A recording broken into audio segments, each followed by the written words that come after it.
Halo, saya Giarto. Kita bertemu kembali dalam video tutorial Cisco. Pada video kali ini saya akan membahas tentang manipulasi path atau jalur pada OSPF dengan menggunakan command cos. Kita bisa merubah suatu jalur apabila jalur tersebut memiliki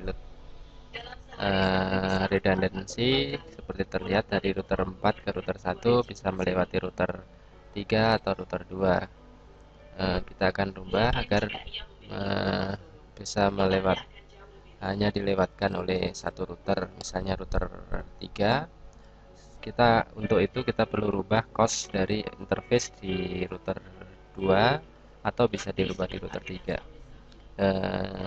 Secara default cost atau metrik dari OSPF dihitung adalah bandwidth eh, bandwidth dibagi dengan 10 pangkat 7 10 pangkat 7 dibagi bandwidth.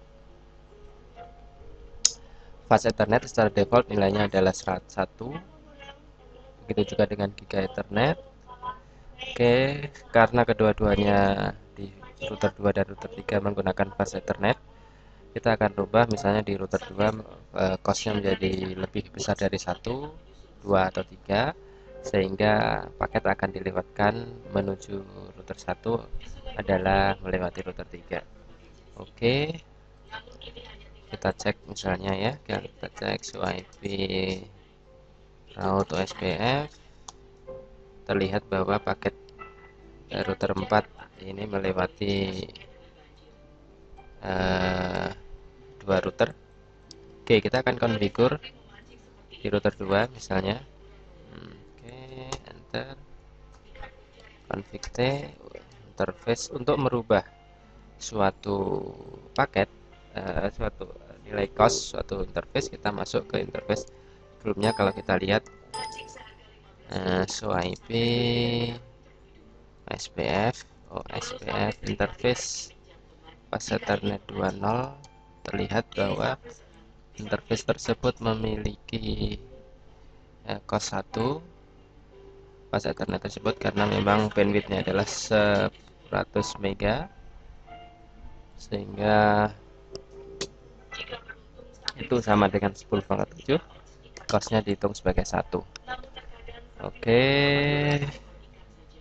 kita akan configure interface fast Ethernet 2.0 di router 2. Caranya adalah IP OSPF cost nilainya adalah 1 sampai dengan 65 kilo. Kita rubah misalnya menjadi 2. Oke, enter. Dengan melakukan perubahan ini kita sudah membelokkan paket redundancy tadi tidak melewati ke router 2, karena kalau kita lihat, kita verifikasi show IP OSPF interface fast Ethernet 2.0, maka costnya adalah 2, sedangkan di router 3 show IP OSPF interface fast Ethernet 2.0 adalah 1. Tentu ini lebih prefer. Kalau kita lihat ya, sudah ada perubahan. Sebelumnya redundant, sebelumnya call, sekarang hanya melewati router 3. Oke, so IP route ya, ini masih kan. Oke, demikian konfigurasi pada lab kali ini. Jadi kita bisa memanipulasi suatu jalur dengan menggunakan command IP OSPF cost dengan merubah nilai cost tersebut. Terima kasih sudah menyaksikan.